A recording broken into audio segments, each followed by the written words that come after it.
There are days that change everything. Days you carry with you like an invisible scar, one that aches every time it rains, or whenever someone mentions the word pride. For me, that day was a Friday in May, my son's graduation day. My name is Isabella Miller. I'm 55 years old, and this is the story I kept silent for months until I understood that silence has its own price. I got up early that morning. I made coffee with cinnamon the way I always did when I wanted the house to smell like a celebration. I put on the navy blue dress I'd bought 3 months earlier with long sleeves and a silver brooch my mother gave me when I graduated college. I wanted to look good. I wanted my son to be proud. But I didn't know that pride wasn't meant for me. When we arrived at the university auditorium, it was packed with excited families. Gold balloons, black gowns, nervous laughter. I looked for Ryan in the crowd. My son. My only son. I saw him near the back adjusting his cap. I walked over with a smile that hurt my chest because something in his eyes already warned me that things weren't right. "Honey, we're here." Ryan looked at me, and in that instant his eyes hardened. "Mom, I need to talk to you." My heart stopped. "What's wrong, sweetie?" He took a deep breath. He glanced back where his wife Valerie was standing with her mother, Mrs. Beatrice, an elegant, perfumed woman always wearing a pearl necklace and a polite smile. "Mom, Valerie and I decided—" He hesitated. "Her mom is going to walk on stage with me." I didn't understand. "What?" "Yeah, Mom, it's just, she paid for part of the tuition last semester. And Valerie thinks it would be fair if—" He didn't finish the sentence, but I understood everything. "And me, Ryan," he looked down. "Mom, you embarrass me." Those words hit like stones. "What did you say?" "It's just, look at how you're dressed. Beatrice looks more elegant, more presentable. And you look like you're from another time. I don't want my classmates to think—" He stopped talking because I was no longer listening. I just stood there, the silver brooch shining under the auditorium lights, feeling how everything I had built with my own hands, with my sleepless nights, with my double shifts, was crumbling in a single sentence. Ryan left. Valerie took his arm. Mrs. Beatrice shot me a look that needed no words, and I was left alone watching my son walk toward the stage on another woman's arm, and everyone applauded. Before everything broke, there were good days, days that seem like another life now. Ryan was born in September, a rainy day when the city streets smelled like wet earth and hope. I was 23. I was young but not stupid. I knew being a single mother in this country wasn't going to be easy. His father left before he was born. He said he wasn't ready, that he had plans, that I was too intense. He never came back. Not even when I sent him a picture of the baby with his first tooth. So it was me. It was always me. I remember the mornings in our little 2-bedroom apartment in a working-class neighborhood. Ryan would wake up with the sun, and I already had his breakfast ready, eggs toast and fresh squeezed orange juice.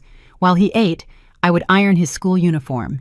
That navy blue uniform I washed every single night so it always looked pristine. "Mommy, when I grow up, I'm going to buy you a big house," he'd say with his mouth full. "I don't need a big house, sweetie. As long as I have you, I have enough." And it was true. I worked every job I could. I was a secretary, a salesperson, a tutor. Sometimes I'd come home so tired I'd fall asleep with my shoes still on, but every penny I earned went straight to his education.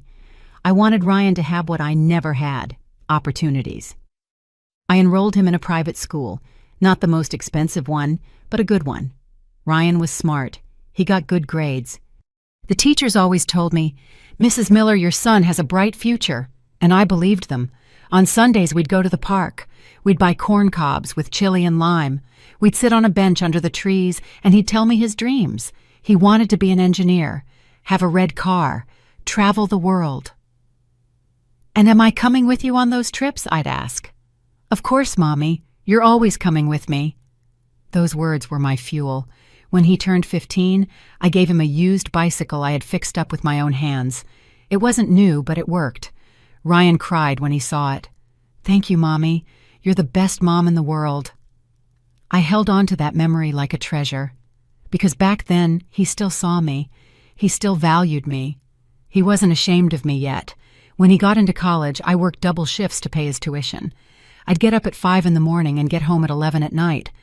My hands smelled like bleach and exhaustion. But every time I saw him studying at the kitchen table, books open, coffee steaming, I felt it was all worth it. Until he met Valerie. She came from money. Her father was in business. Her mother organized charity events. They lived in a house with a garden and a swimming pool. Ryan started spending more time with them than with me. At first I didn't worry. I thought it was normal. A young man needs to expand his world. But slowly something changed. Ryan started to look at me differently, as if suddenly my simple clothes, my way of speaking, my small apartment, embarrassed him. The first sign was subtle. One day he said, "Mom, when you come to visit me on campus, can you not bring that old bag?" I laughed, thinking he was joking. "Which bag, honey?" "That cloth tote bag you always use. It looks dated." I didn't say anything, but something inside me cracked. That night I put the bag in the back of my closet, and with it I put away a piece of my pride. Things don't break all at once. They crack slowly, with fissures so small you don't even see them at first. After that comment about my bag, I started noticing more signs, small, almost invisible, but they were there. Ryan stopped inviting me to university events. Before, if there was a conference or a festival, he'd call me excited. "Mom, come, I want you to see what we're doing." Now when I asked, he always had an excuse. Mom, it's going to be really boring, just technical stuff." Or, "There aren't many seats and I already invited Valerie and her parents." I would nod, I'd smile, I'd say it was no problem, but inside something was fading. One Saturday, I decided to surprise him. I made his favorite meal: chicken tinga, red rice refried beans, and handmade tortillas. I packed it all in containers and went to his apartment, the one he shared with 2 roommates near the university. I knocked on the door. Ryan opened it. When he saw me standing there, my bag full of food, his face changed. "Mom, what are you doing here?" "I brought you food, sweetie. I know you haven't had time to cook." He looked over his shoulder, nervous. It's not a good time right now." "Why do you have company?" "Yes, Valerie is here, and her parents." My heart tightened. "Oh, well, I can share with them. I brought enough for everyone." "No, Mom, they already ate, and besides—" He paused, searching for the words. "Look, let's just see each other another day. Okay?" He took the containers from my hands, gave me a quick kiss on the cheek, and closed the door. I just stood there in the hallway. I could hear the laughter coming from inside, laughter that didn't include me. I walked back to the subway with a lump in my throat. The whole way home I kept telling myself it was nothing, that Ryan was just busy, that I was overreacting, but deep down, I already knew. My son was slipping away. Months passed. Ryan visited me less and less. When he did, it was quick. He'd have a coffee, ask how I was, check his phone, and leave. "Sorry, Mom, I gotta go. Valerie's waiting for me." Always Valerie. One day he called to invite me to dinner. I was so excited I couldn't sleep the night before. I got dressed with care, the dress I saved for special occasions, my silver earrings, the brooch my mother gave me. I got to the restaurant. It was an elegant place, white tablecloths and candles on the tables. Ryan was sitting with Valerie and her parents. When I approached, Mrs. Beatrice looked me up and down. "Ah, you must be Isabella," she said with a cold smile. "Ryan has told us so much about you." I don't know why, but I felt that sentence had a hidden sting. During dinner, they talked about trips, about investments, about restaurants in Europe. I didn't know any of those places, so I kept quiet. I ate slowly, trying not to make noise with my silverware. At one point, Valerie's father asked, "Isabella, what do you do for a living?" "I clean offices." I answered honestly, and I also tutor on the side. There was an awkward silence. Mrs. Beatrice smiled with pity. "How admirable! It's so hard to get by alone, isn't it?" Ryan gripped his wine glass. He didn't defend me. He said nothing. That night when I left, he walked me to the restaurant door. "Thanks for coming, Mom." "Of course, honey. I'll always come when you invite me." He hesitated for a moment. "Mom, do you think you could, I don't know, buy some more modern clothes?" I froze. "What?" "It's just sometimes people judge you by how you look, and I don't want them to think badly of you. Not of me, of him." That night, I cried on the subway, my face hidden in my hands. I felt the crack getting wider.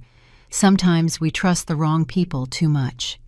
Have you ever been disappointed by someone you loved? Tell me your story in the comments.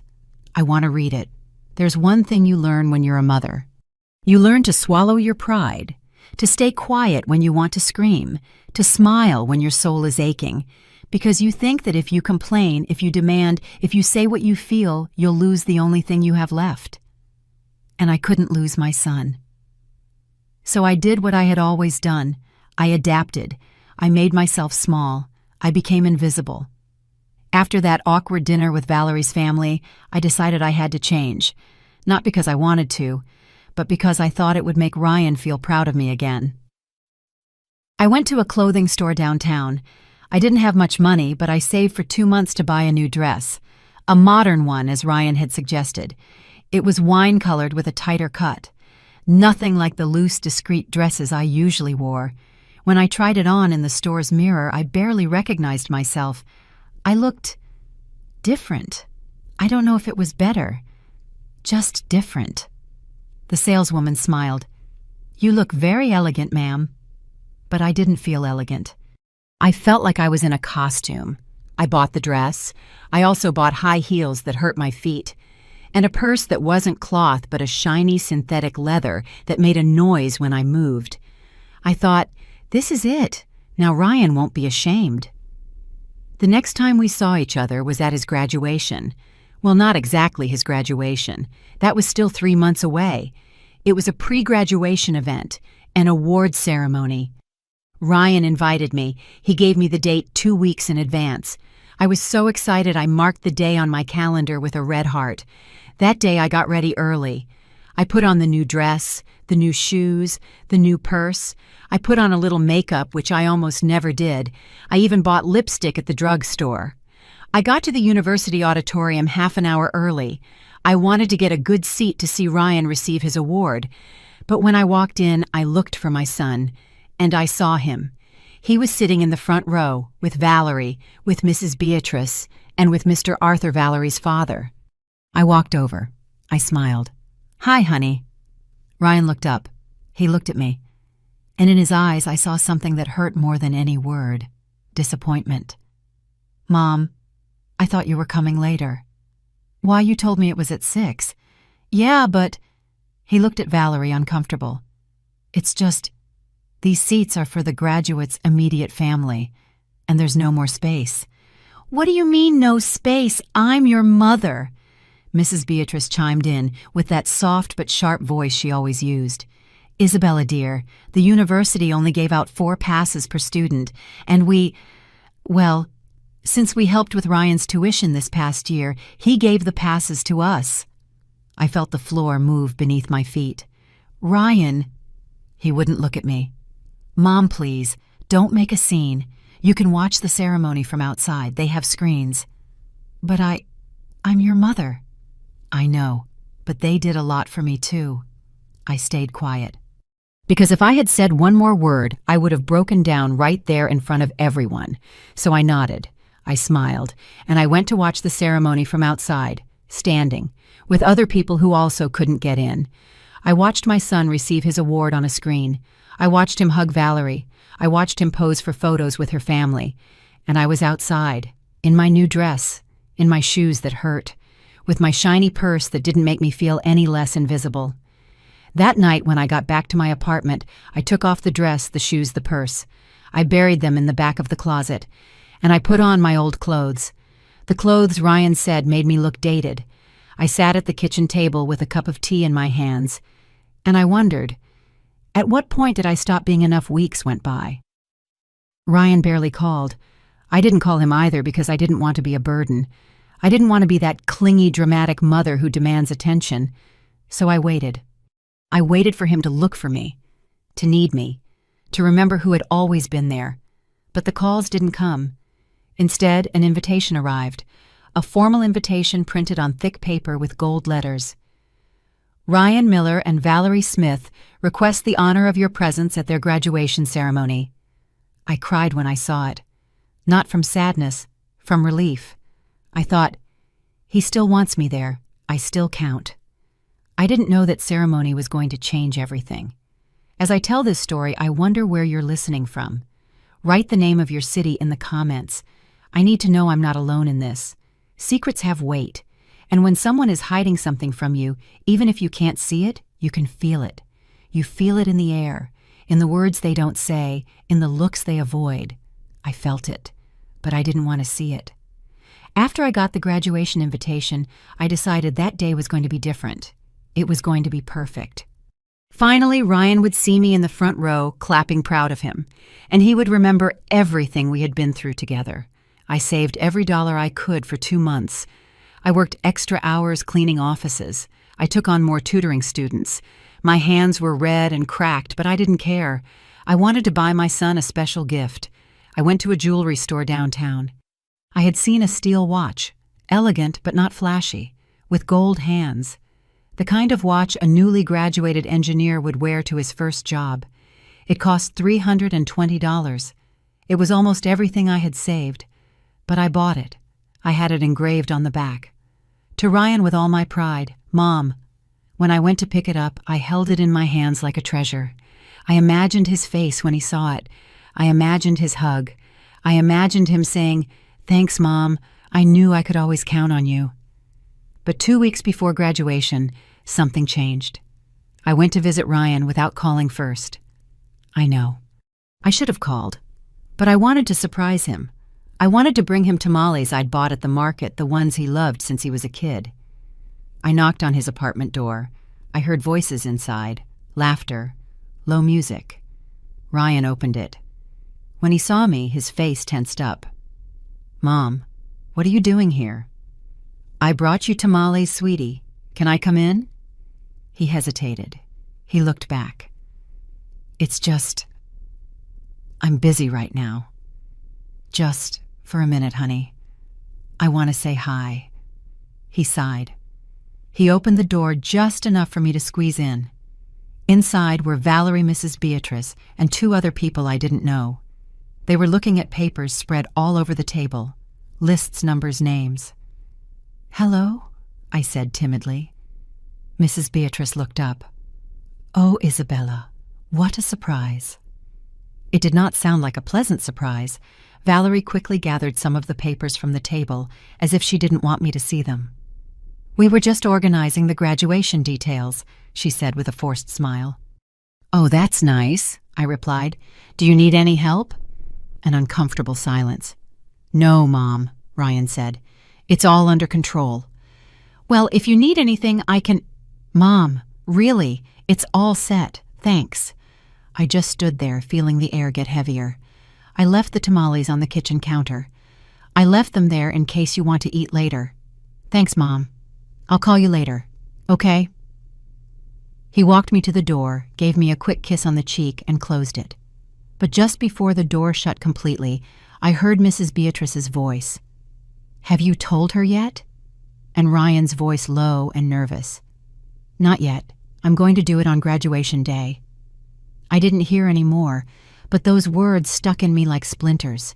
"Tell me what?" For the next few days, that question kept me awake. I tried calling Ryan several times. He didn't answer. I sent him messages. The replies were short, cold. "I'm busy, Mom. I'll see you Friday at graduation." Everything is fine, but I knew everything was not fine. One afternoon, I was cleaning an office when I found a society magazine someone had left in the waiting room. I opened it distractedly, just to pass the time while I waited for the floor to dry. And then I saw it. A photograph. Full color. In the social events section. It was Valerie. She was at a gala dinner wearing a long, sparkling dress. And next to her in a black suit and tie was Ryan, my son. The caption read, "Ryan Miller, soon to graduate with honors in engineering, accompanied by his fiancée Valerie Smith and the Smith-Ortega family at the annual charity dinner for the Hands That Build Foundation. Mrs. Beatrice Smith, president of the foundation, highlighted the social commitment of the new generation. I read the text 3 times. Soon to graduate with honors. Honors. Ryan had never told me he was graduating with honors.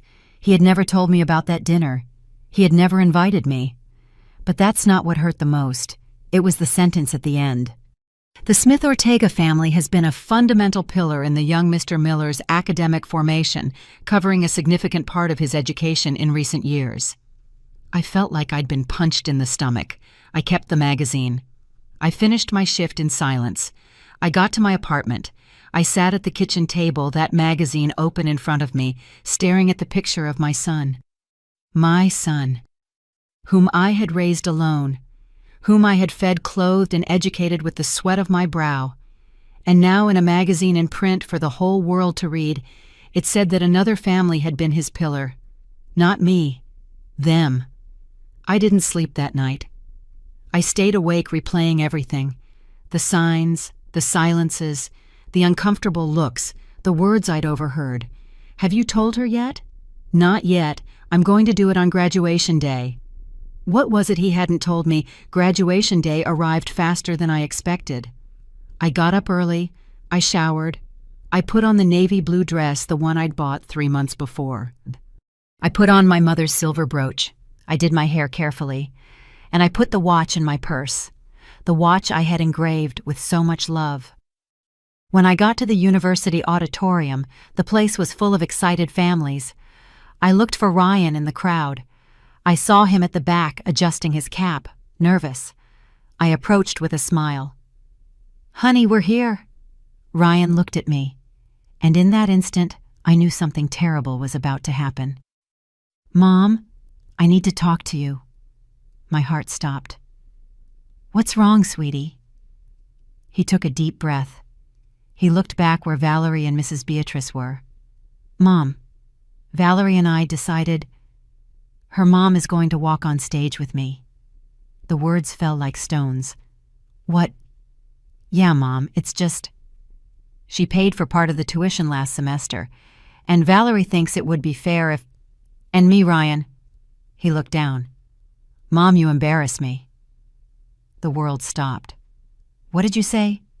"It's just, look at how you're dressed. Beatrice looks more elegant, more presentable. And you look like you're from another time. I don't want my classmates to think..." He didn't finish the sentence, because I was no longer listening. I just stood there, the silver brooch shining under the auditorium lights, feeling how everything I had built was falling apart. Ryan left. Valerie took his arm. Mrs. Beatrice shot me a triumphant look.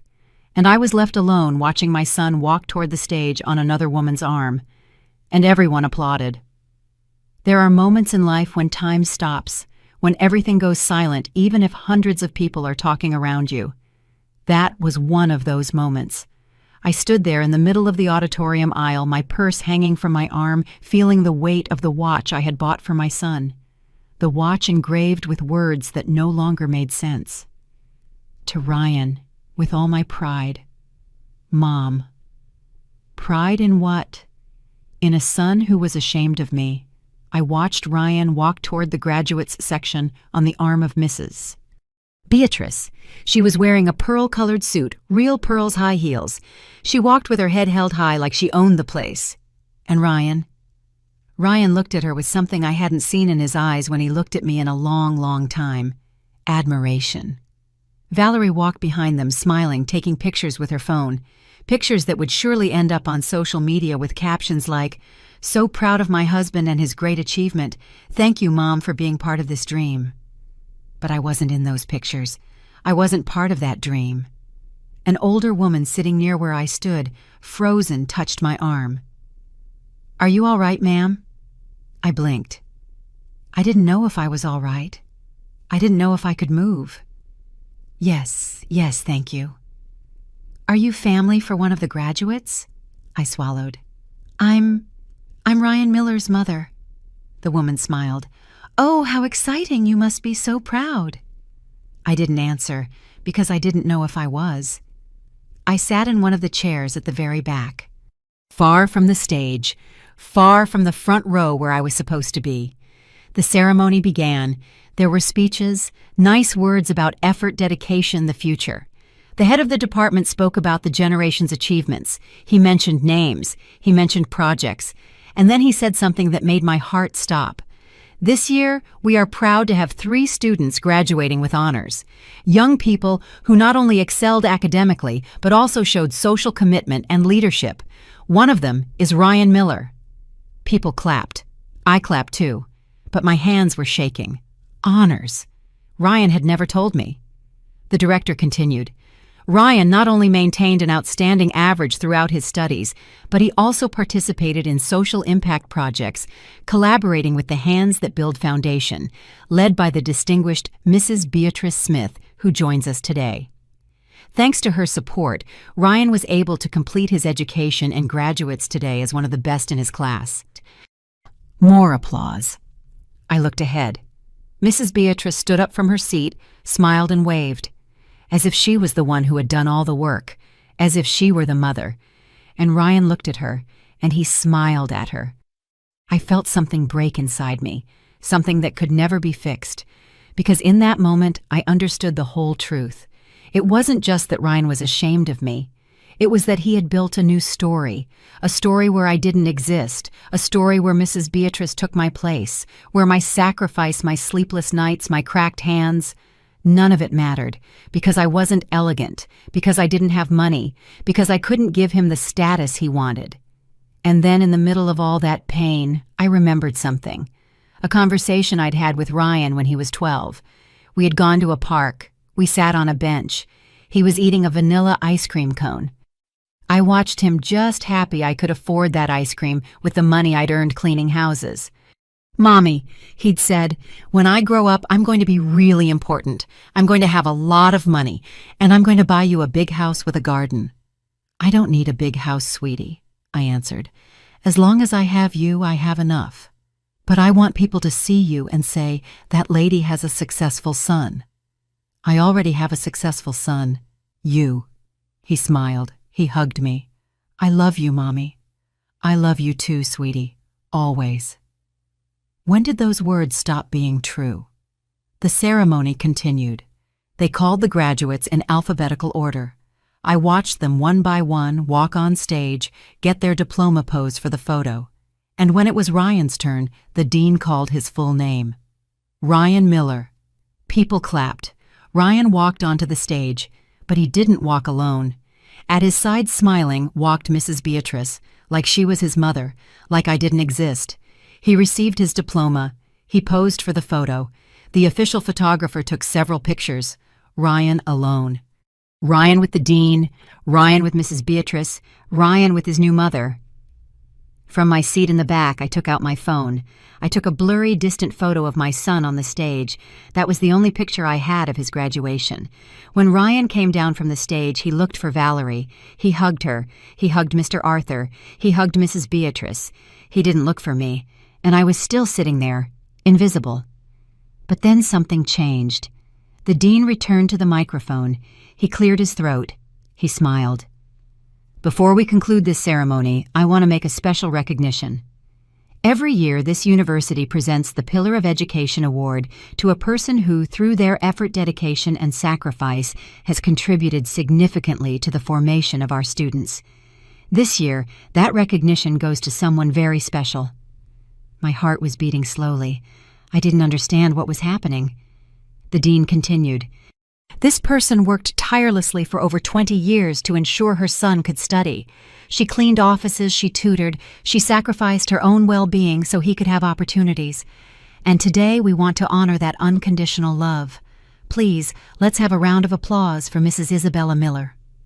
The world stopped. Isabella, could you please come to the stage? I couldn't move. I couldn't breathe. People started to turn around looking for me. Some began to clap, not even knowing who I was. I stood up slowly, trembling. I walked toward the stage. I felt everyone's eyes on me. I felt the air get heavier with every step, and then I saw their faces. Ryan's face, pale, frozen, his eyes wide as plates. Valerie's face, disbelieving, confused. Mrs. Beatrice's face, hard, furious. I stepped onto the stage. The dean held out his hand. "Mrs. Miller, it is an honor for us to recognize your effort. We know from the academic and financial records that you covered the majority of Ryan's education, from elementary school through the 7th semester of university. Your sacrifice should not go unnoticed." He handed me a plaque, gold, with my name engraved on it. The audience applauded, loudly, for a long time, and I, with that plaque in my hands, looked at my son. He wasn't looking at me. His head was down, his hands clenched, his face was pale as wax, because in that moment in front of everyone, the truth had come out. I was the mother who had done everything, not Mrs. Beatrice, me. There are silences that hurt more than screams, silences that weigh like stones on your chest. That was the silence that followed after I stepped down from the stage. I walked slowly, plaque in my hands. I felt everyone's eyes on me. Some smiled at me, others whispered, but I could only see my son. Ryan was still standing where I'd left him, motionless, his face pale, his fists clenched. Valerie was beside him, her hand on his arm, looking at me with a mix of surprise and, was it respect or pity? I don't know. Mrs. Beatrice, on the other hand, looked at me with pure hatred, the kind of elegant, controlled hatred that women like her have perfected over years, the kind of hatred that doesn't need words. As I passed them to go back to my seat, Mrs. Beatrice muttered, just loud enough for me to hear, "What a pathetic scene, looking for attention right up to the last second." I didn't answer her, because if I had opened my mouth, I wouldn't have been able to hold back everything I was carrying. I went back to my seat in the back. The ceremony continued. More speeches, more applause, more photos. But I wasn't there anymore. My body was in that chair, but my mind was somewhere else, remembering, processing, understanding. When the ceremony ended, people started to leave. Families hugging, graduates laughing, camera flashes, balloons, flowers, joy everywhere. I stayed seated, waiting. I don't know what I was waiting for. Maybe I expected Ryan to come, to look for me, to say something, anything. But he didn't. I watched him, Valerie, and the Smith family walk out of the auditorium together. They were talking among themselves. Mrs. Beatrice was gesturing with her hands, clearly upset. Ryan just nodded, silent, staring at the floor. They left, and they didn't look back. I sat there for maybe 20 more minutes, until the auditorium was almost empty, until the staff started collecting the chairs, until a woman from the cleaning crew approached me and asked kindly, "Can I help you with anything, ma'am?" "No, thank you. I'm leaving now." I walked out of the auditorium, my plaque under my arm. Outside, families were still celebrating. There was an area with tables and snacks, music, laughter. I looked for Ryan. I found him on the other side of the courtyard, surrounded by people. Friends, classmates, Valerie's family. I walked toward him slowly. Each step felt heavier than the last. When I reached him, everyone went quiet. They looked at me. Ryan looked up. "Mom." "Honey, I need to talk to you." He looked at Valerie. She nodded, uncomfortable. "Sure, Mom. Give me a minute." He excused himself from his friends. We walked to a quiet corner under a large, shady tree. We stood there, not looking at each other. I waited for him to say something first, to explain, to apologize. But he didn't. So I was the one who broke the silence. "Why, Ryan?" He didn't answer. "Why did you do that to me? Why did you say I embarrass you? Why did you let another woman walk on stage with you as if she were your mother?" Ryan closed his eyes. He clenched his jaw. "Mom, please, don't make a scene." "A scene? You think this is a scene?" "Yes, it is. It's always been this way. You're always so intense, so clingy, so needy." His words hit me like fists. "Needy, Ryan, I just wanted to be there for you. Like I've always been." "Exactly. Always. Always there. Always reminding me how much you sacrificed. Always making me feel guilty for everything you did for me." "I never made you feel guilty." "Yes, you did. Every time you looked at me. Every time you talked about how hard you worked. Every time you said, 'I do it all for you, sweetie,' as if I owed you my entire life. Because I gave you my life, Ryan. I gave you my entire life. And that right there, That is exactly what I can't stand." I fell silent. I didn't understand what was happening. I didn't understand how we got to this point. Ryan took a deep breath. He ran a hand through his hair. He looked tired, but not sorry. "Mom, I'm grateful for everything you did. I really am, but I can't carry that anymore. I can't live feeling indebted to you. I need to live my own life. No one asked you to live in debt to me, but I do. I do every time you show up unannounced. Every time you call me 3 times a day.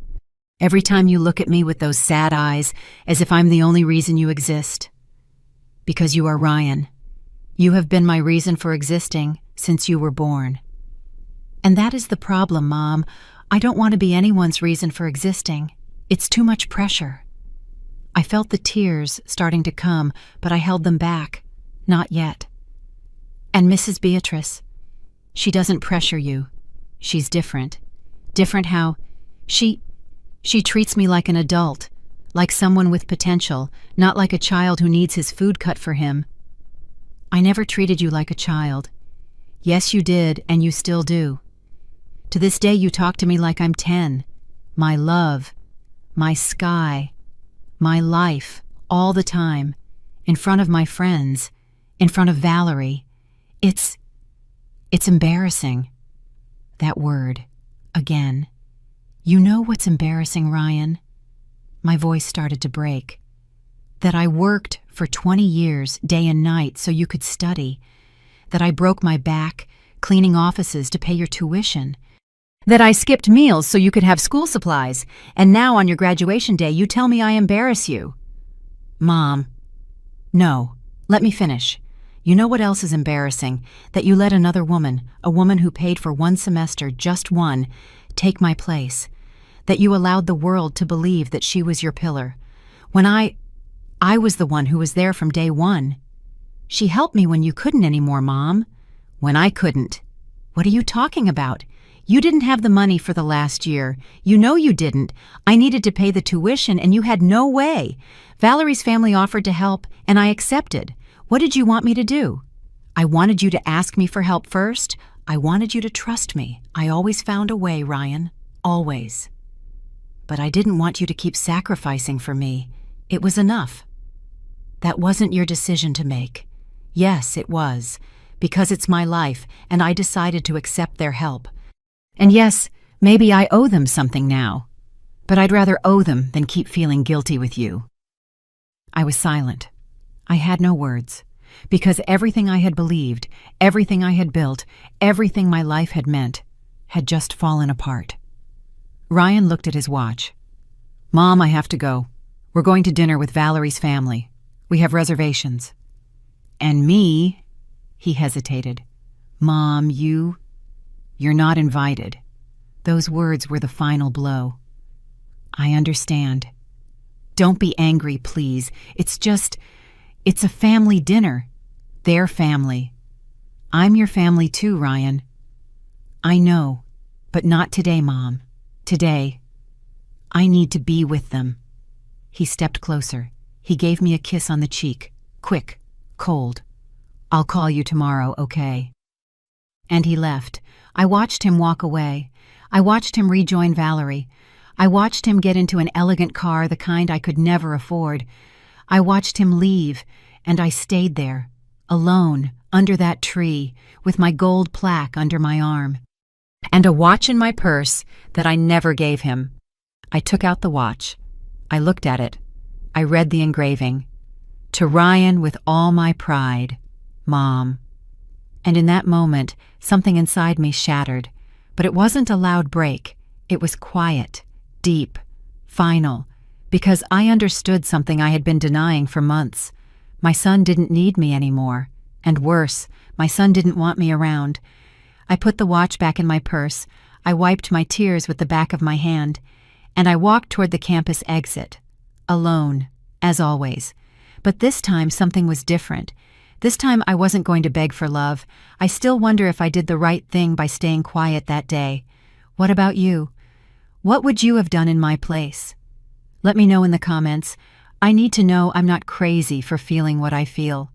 There are nights when you can't sleep, not because you're sad, but because something inside you is waking up, something that has been asleep for a very long time. That night was one of those nights. I got back to my apartment after 9.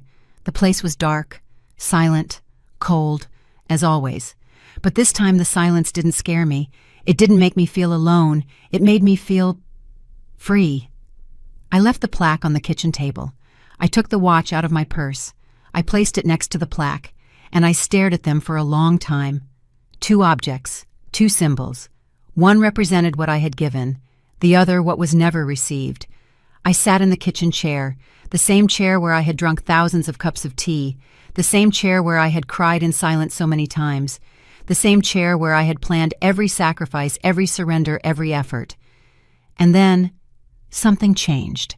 It wasn't a clear thought. It wasn't a dramatic revelation. It was more like a calm, a clarity that arrived slowly, like the dawn. I understood something I should have understood years ago. I had confused love with total self-sacrifice. I had confused being a mother with disappearing. I had believed that loving my son meant I couldn't exist outside of him, and that had been my mistake, not Ryan's, mine. Because I had taught him without meaning to that my life had no value beyond him, that I wasn't a whole person, I was just a mother. And when he grew up, when he didn't need me anymore, he didn't know what to do with me, because I didn't know what to do with myself either. I got up, I went to my room, I opened the closet, and I pulled out a box I had stored in the back under old sheets and clothes I no longer wore. It was a cardboard box worn out, the corners bent. Inside were things I hadn't seen in years: letters, photographs, diplomas, my university diploma, the one I earned when I was 22 before Ryan was born, a degree in education. I had been a teacher, a good teacher. I loved teaching. I loved watching children learn, grow, discover the world. But when Ryan was born, I quit teaching. Because the hours didn't let me take care of him, because I needed jobs with more flexibility, even if they paid less, and little by little I stopped being Isabella the teacher. I became Isabella the mother, and then Isabella the mother who cleans offices, and finally Isabella the mother who embarrasses. But that night, looking at that diploma, I remembered something. I had existed before Ryan, and I could exist after him, not against him, not without him, but not only for him either. I stayed awake all night, not crying, not thinking about the graduation, thinking about me. When had I stopped thinking about me? When had I stopped having my own dreams? When had I decided that my life only had value if my son valued me? At dawn, I made a decision. I was not going to call Ryan. I was not going to beg him to love me. I was not going to demand explanations. I was not going to fight for a place in his life that he clearly no longer wanted to give me. But I wasn't going to disappear either. I was going to do something I hadn't done in 20 years. I was going to live for me. The next few days were strange. Ryan didn't call. I didn't call him. It was the first time in years we had gone so many days without talking. Before, that would have destroyed me. I would have spent my nights wide awake, wondering if he was okay, if he missed me, if he needed anything. But now something had changed. I needed something too. And that something was to find myself. One morning, I opened my computer. I searched online for courses, workshops, opportunities for teachers who wanted to return to the classroom. I found a pedagogical update program. It was free, offered by the Department of Education. It lasted 3 months. And at the end, they helped you find a job in a public school. I signed up. When I submitted the form, I felt something I hadn't felt in a long time. Excitement. Not for Ryan, not for anyone else. For me. I also did something else. Something that was harder. I took the watch out of its box, the watch I'd bought with so much love. The watch engraved with a message Ryan would never read. And I took it back to the jewelry store. The man who had helped me the first time recognized me. "Mrs. Miller, what happened? Is something wrong with the watch?" "No, the watch is perfect, but I'd like to sell it back." He looked at me with sadness. "Did something happen?" I smiled, a sad smile, but a real one. "Let's just say things changed." He didn't ask any more questions. He gave me half of what I had paid, $160. It wasn't much, but it was something. With that money, I did something I had never done in my life. I bought myself new clothes. Not clothes to impress anyone. Not clothes to look presentable for Valerie's family. Clothes that I liked. Comfortable clothes. Clothes that made me feel like me. I bought 2 cotton blouses, a pair of pants, and some simple, nice flat shoes. And when I looked at myself in the store mirror for the first time in a long time, I didn't see an embarrassed mother. I saw a woman who had survived, who had given everything, who had lost, but who was still standing. 2 weeks passed. Ryan still hadn't called.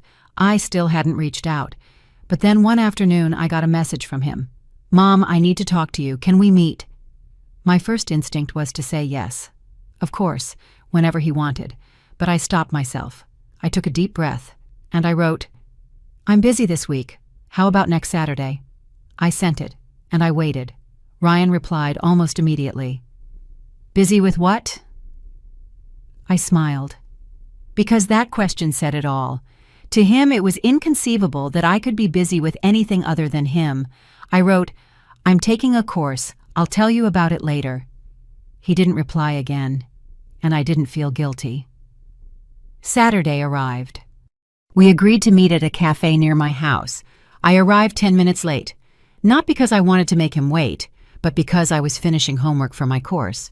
When I walked into the cafe, Ryan was already there sitting at a table in the back, alone. I walked over. He stood up. He gave me a kiss on the cheek. We sat down. There was an awkward silence. "How have you been, Mom?" "Good, busy." "So you said, what course are you taking?" "A pedagogical update course. I'm going back to teaching." Ryan blinked, as if he didn't understand me. "Teaching where?"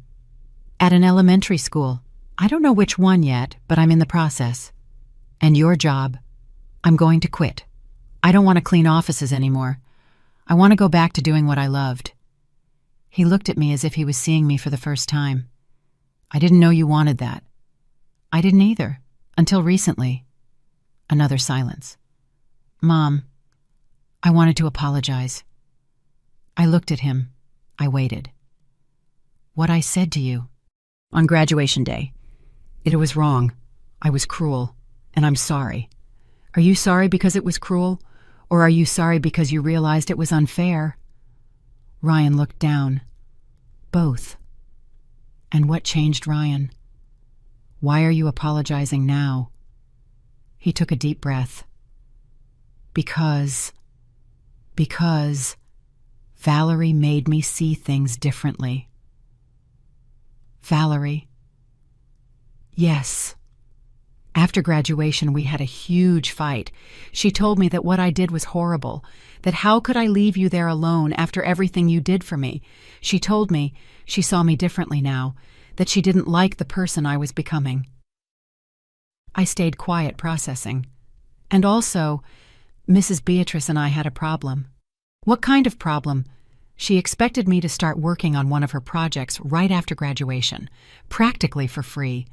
She said it was the least I could do after everything her family invested in me. And when I told her no, that I wanted to find my own path, she got very angry. She called me ungrateful.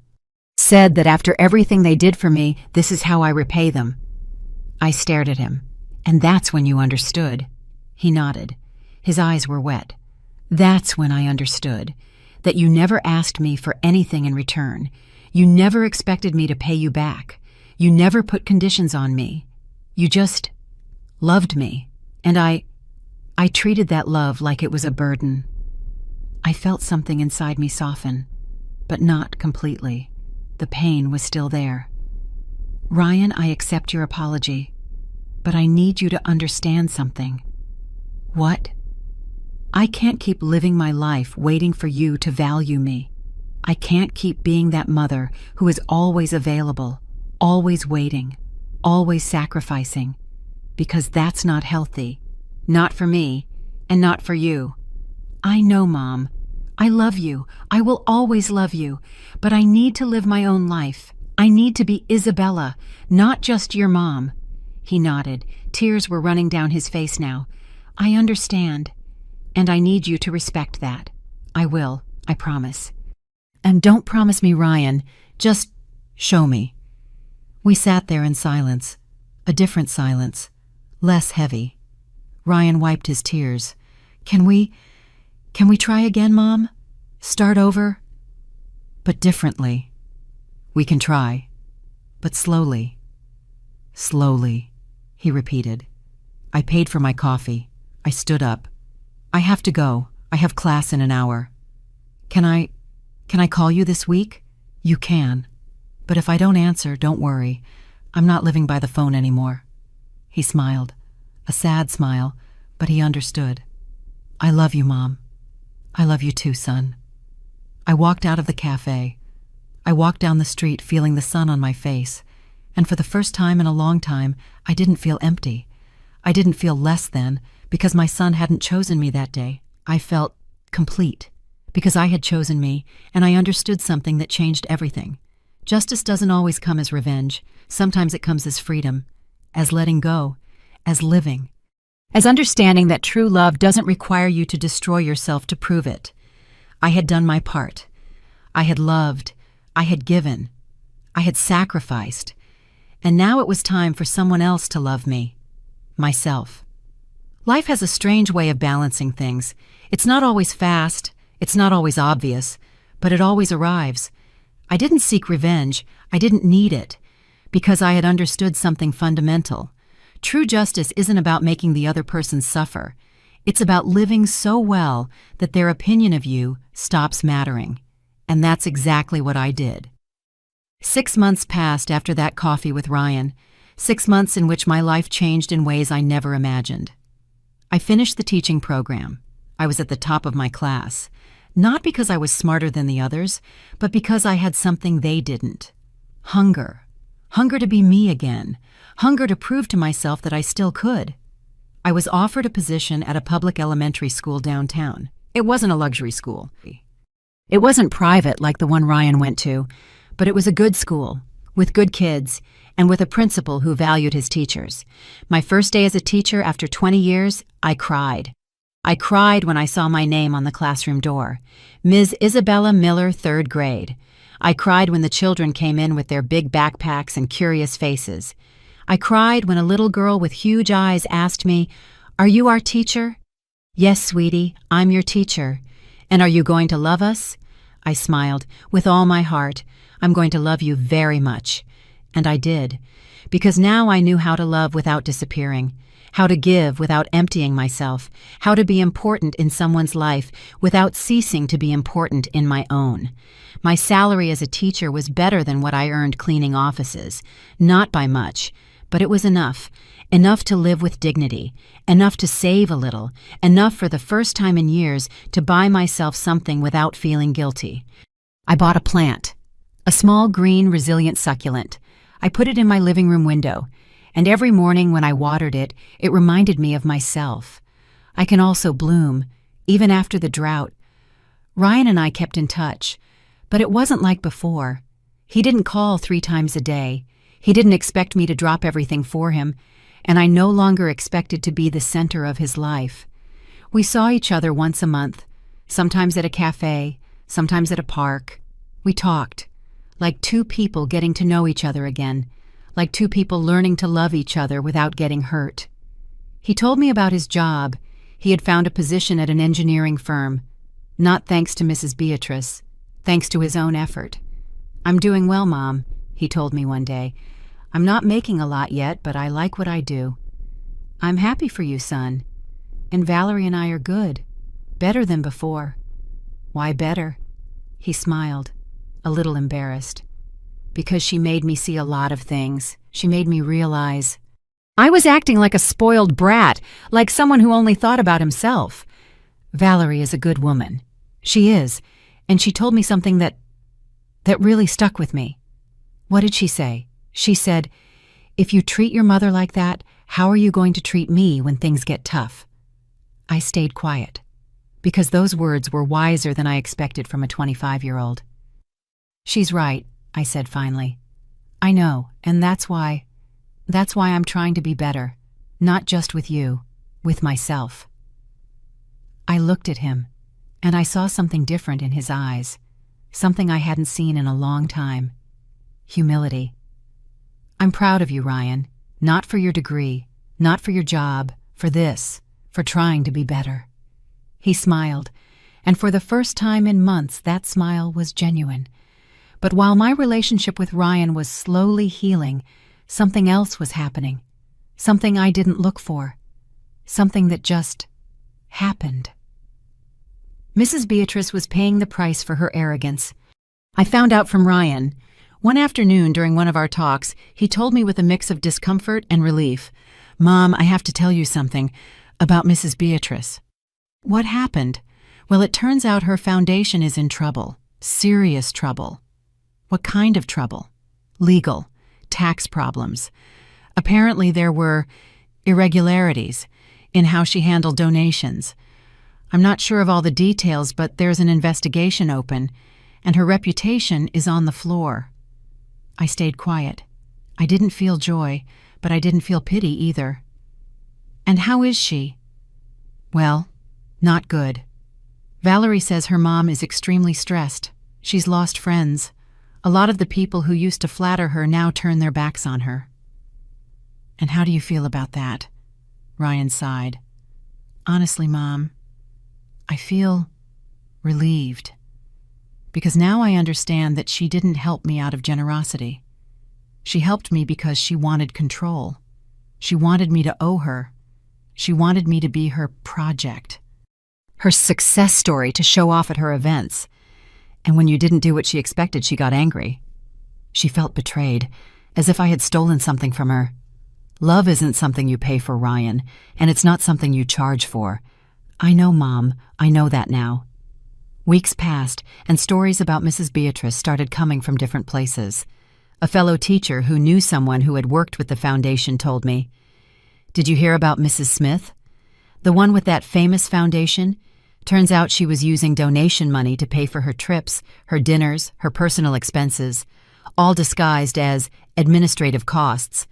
Now they're auditing her. It looks like she's going to have to pay back a lot of money, or face charges." I said nothing, but I thought, life always collects its debts. Another time at the supermarket, I heard two ladies talking. "Did you hear about Beatrice Smith? The one who was always running around organizing charity events? Turns out it was all just for show, all image, and now nobody wants anything to do with her." "Oh, yes. I saw her at the bank the other day. She looked finished. She wasn't wearing her pearl necklaces. She didn't have that air of superiority." That's what happens. Those who show off the most often have the least. I kept walking. I didn't stop. I didn't comment. I didn't need to. But the story didn't end there. One day, months later, Ryan called me. His voice sounded different, serious. "Mom, can I come see you?" "Of course, honey. Is something wrong?" "Yeah, something happened, but I'd rather tell you in person." He arrived at my apartment an hour later. He brought a bag of sweet bread like he used to when he was a kid visiting me. We sat at the kitchen table. I made coffee. "Tell me, son, what happened?" Ryan took a deep breath. "Mom, I saw Mrs. Beatrice. We're at the hospital. Valerie asked me to go with her to visit." "Is she sick?" "Not exactly. Well, yes, but not physically. She's unwell, emotionally. After everything that happened with the foundation, after losing her reputation, after so many of her friends turned their backs, she had a breakdown, a severe nervous breakdown. They admitted her for a few days to stabilize her." I felt something in my chest. Not joy, but not sadness. "And how is she now?" "She's back home, but, Mom, when I saw her, I didn't recognize her. She's not the same woman. She doesn't have that confidence, that arrogance. She just looked small, empty, lost." "And what did she say to you?" "She didn't say much. But when she saw me, she just started crying. She asked me to forgive her. She said she had been selfish, that she had used my gratitude to feel important, that she understands now that everything she built was false, that she never had real friends. Just people who wanted something from her, and now that she has nothing to offer, she's alone. I sat quietly, thinking, feeling. And what did you say to her? I told her I forgave her. But I also told her that we wouldn't have the relationship she expected, that I needed my own path. You did the right thing, son. Ryan looked at me. Mom, when I left the hospital, I thought about you. I thought about everything you went through, and I realized something. What? Mrs. Beatrice was always afraid of being alone. That's why she tried to buy people's affection. That's why she helped me. She wanted to feel like someone owed her, like someone wouldn't leave her. And I fell for it, because I thought her help was love. But it wasn't. It was a transaction. And what did I give you, Ryan? He looked at me, his eyes wet. Love. Real love. Unconditional. Expecting nothing in return. Those words hit me deep, but I didn't cry. I didn't need to cry anymore. Thank you for saying that, son. Thank you for never giving up on me, even when I didn't deserve it. We sat there in silence, drinking our coffee, a warm, healing silence, and I understood something that brought me peace. Justice isn't always loud. Sometimes it's quiet. Sometimes it comes in the form of truth, in the form of natural consequences, in the form of a well-deserved loneliness. Mrs. Beatrice wasn't destroyed by me. She was destroyed by her own actions, by her arrogance, by her need for control, by her inability to love without conditions. And I didn't have to do anything. I just had to live.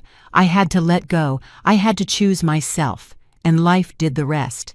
Ryan once called me crazy. He once told me I embarrassed him. And for a long time, those words cut me like knives. But now, years later, I saw that same emptiness in Mrs. Beatrice's eyes, that same loneliness she feared so much as she sat alone in that hospital, surrounded by luxury but with no real love. And here I was, in my small apartment, with my teaching job, with my plants, with my peace. And I wasn't alone, because I finally had me. Life always collects its debts, and it pays its debts too. I received what I sowed, true love, even if it took time to come back. And she received what she sowed, emptiness, because she never learned to give without expecting. I didn't feel joy at her fall, but I did feel peace. The peace of knowing I had done things right, that I had loved completely, that I had given unconditionally, and that in the end was worth it. Because true love is always worth it, even when it hurts, even when it's not returned right away. Because true love doesn't need applause, it doesn't need recognition. True love simply remains. And I remained. There are stories we keep inside for years, stories that weigh on us, stories that hurt, stories that if we don't tell them, consume us from within. This was one of those stories. Today, as I tell you all this, 2 years have passed since that graduation day. 2 years since I heard those words that broke me. Mom, you embarrass me. 2 years in which my life has changed in ways I never imagined. Ryan and I have a different relationship now. It's not the relationship I dreamed of when he was a child, not that inseparable mother-son bond you see in movies, but it's real, it's honest, and it's healthy. We see each other once or twice a month, sometimes more, sometimes less. It depends on our schedules. Because yes, I have a schedule now too. I have a life that doesn't just revolve around him. And that paradoxically has brought us closer. Because now when we see each other, it's because we both want to. Not because I need to. Not because he feels obligated to. It's because we choose each other. 3 months ago, Ryan and Valerie got married. It was a small, intimate wedding in a beautiful garden upstate. It wasn't the big, flashy wedding Valerie's family had originally planned. Because after everything that happened with Mrs. Beatrice, a lot of things changed in that family too. Valerie invited me personally. She came to my apartment one Saturday afternoon with an envelope in her hands. "Isabella, I want you to come to our wedding," she said, her eyes sincere. "And I want you to know, I've always admired you, from the beginning." I was surprised. "Really?" "Yes. When I first met Ryan, He would tell me stories about how you two grew up, about how you worked 2 shifts so he could study, about how he never lacked for anything. And I used to think, what a strong mother. I didn't always feel strong. But you were, even if you didn't feel it. And I want you to know, I never agreed with what happened at graduation. I told Ryan he was making a huge mistake, but he wouldn't listen to me, not until it was too late. Thank you for telling me that, Valerie. And I also want to apologize for my mom, for everything she did, for everything she said. You don't have to apologize for her. I know, but I want to, because she hurt you, and that wasn't right. We hugged. And in that hug, I felt something I didn't expect, a connection, an alliance, between 2 women who had learned each in her own way that true love cannot be bought or imposed. On the wedding day, I wore a new dress, one I had bought with my own salary. It was sky blue, simple but elegant. I wore my mother's silver brooch, and I looked at myself in the mirror. I no longer saw the shamed woman who was rejected in an auditorium. I saw a whole woman, a woman who had learned to love herself. I arrived at the wedding. The place was beautiful, white flowers everywhere, chairs decorated with linen ribbons, a long table with homemade food prepared by Valerie's grandmother. Ryan saw me arrive. He walked over. He hugged me. A long, strong, sincere hug. Thanks for coming, Mom. Thanks for inviting me, son. There's something I want you to see. He led me toward the altar. There was a special display on one of the tables, a large picture frame with several photographs, and there in the center was a picture of me, a picture from when Ryan was 5 years old. He was sitting on my lap with a huge smile and I was hugging him. Underneath the photo was a small plaque. It said, "To Isabella, the strongest woman I know. Thank you for teaching me the true meaning of love. Your son, Ryan." I felt the tears come, but this time they were different. They weren't tears of pain. They were tears of healing. I wanted everyone to know who you are, Mom, who you've always been. Thank you, son. No, Mom. Thank you for not giving up on me, for loving me even when I didn't deserve it. We hugged again, and I felt something I hadn't felt in a long time. Wholeness. The wedding was beautiful. During the ceremony, Ryan and Valerie read their vows. And when Ryan spoke, he said something that stayed with me. Valerie, I want to be the kind of husband that my mother taught me to be. Someone who loves unconditionally. Someone who gives without expecting. Someone who stays even when it's hard. He looked over to where I was sitting. Because that's what my mom did for me. And it took me a long time to understand it, but I understand it now. And I want to honor that love in the way I love you. People applauded. I cried. But this time with a smile. After the ceremony during dinner, Valerie's grandmother sat next to me. You're Ryan's mother, aren't you? Yes, ma'am. I've heard a lot about you. My granddaughter Valerie admires you very much. She's a wonderful woman. Yes, she is, and she has a good heart, like you. That's why I think you two are going to get along just fine. I smiled. I hope so. The grandmother looked at me with those wise eyes that only women who have lived a long time have. You know, I was a single mother too. I raised 3 children on my own. I worked selling tamales in the market for 30 years. My children were ashamed of me. They said I smelled like corn dough, that my hands were ugly, that I wasn't like the other moms. I stayed quiet listening. But later when they grew up, when they had their own children, they understood. They understood that those ugly hands fed them, that the smell of corn was the smell of love, and they came to ask my forgiveness, one by one. And did you forgive them? Of course I did, because that's what mothers do. We forgive, not because we're foolish, but because we know that true love doesn't hold grudges. She took my hand. Your son understands now, dear. Give him time, but he understands. That night when I got back to my apartment, I sat at the kitchen table. I lit a candle, and I wrote. I wrote down everything I had held inside for these 2 years, all the pain, all the learning, all the love. I wrote this story because I understood that my story isn't just mine. It's the story of thousands of women, women who give everything, women who sacrifice, women who love unconditionally, and who sometimes, just sometimes, are forgotten, rejected, shamed. But in the end, we always remain. Because that is our strength, not the recognition, not the applause, not the gold plaques. Our strength is the capacity to love even when it hurts, the capacity to forgive even when we are wounded, the capacity to rise even when we are torn down. Today, when I look back, I no longer see that graduation day with pain. I see it with clarity. Because that day wasn't the day my son rejected me. It was the day I woke up. The day I understood that I couldn't keep living for someone else, that I needed to live for myself. And thanks to that awakening today, I have a life that fulfills me, a life that is mine. I have my job as a teacher. And every day when I walk into that classroom and see the little faces of my students, I feel like I'm doing what I was born to do, to teach, to love, to guide, but without disappearing.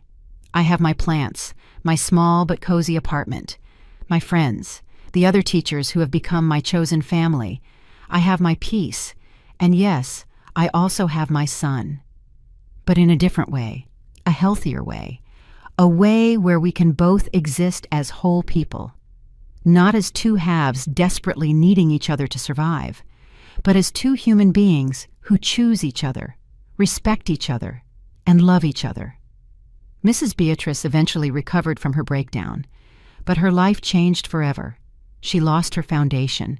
She lost her reputation. She lost many of the people she thought were her friends. But according to what Valerie told me, she also gained something: humility. She learned the hard way that love cannot be bought, that respect cannot be imposed, that true wealth isn't in bank accounts or social events, it's in the people who stay, even when you have nothing left to offer. I hold no grudge against her, because I understood that she was also just a scared woman, a woman who confused control with love, a woman who never learned to give without expecting something in return, and that in the end was her prison. While I, who gave everything expecting nothing, received the most valuable thing of all: peace. If you ask me if I would do it all over again, if knowing how it would end, I would sacrifice so much for my son again, the answer is yes. But with one difference: this time I wouldn't forget to love myself too. This time I wouldn't confuse self-sacrifice with self-destruction. This time I would understand from the beginning that being a good mother doesn't mean I stop being me. Because in the end, the best gift you can give your children isn't your entire life. It's teaching them how to live theirs. And that finally is what I learned. Today, 2 years after that graduation day that broke my heart, I can say with sincerity, I have no regrets. It hurt. A lot. But that pain taught me something I had never learned: to value myself, to understand that my love has value, that my effort has value, that I have value, not because of what I do for others, but because of who I am. Isabella Miller, teacher, mother, woman, complete. And if my story helps just one woman to open her eyes, to understand that she can love without disappearing, to realize that her worth does not depend on the recognition of others, then everything, absolutely everything, will have been worth it. Because that's what we wise women do. We turn our pain into lessons, our wounds into wisdom, our tears into strength, and we move forward, not out of pride, but out of love, self-love, which is in the end the only love no one can ever take away from you. Thank you for listening to the end. Thank you for walking this path with me. Thank you for letting me share my story with you. If this story touched your heart, if you saw yourself reflected at any point, if you understood that you are not alone in this, then my purpose is fulfilled. Because I didn't share this story for you to feel sorry for me. I shared it so you would understand something fundamental. Never ever let anyone make you believe your love isn't valuable. Never let anyone take away your dignity. And never ever forget to love yourself first. Because if you don't, no one else will. Subscribe to Elderly Stories and activate the notification bell to hear more stories of women who transformed their pain into wisdom.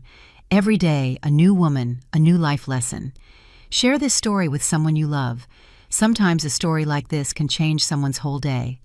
God bless you, and until next time, with love, Isabella.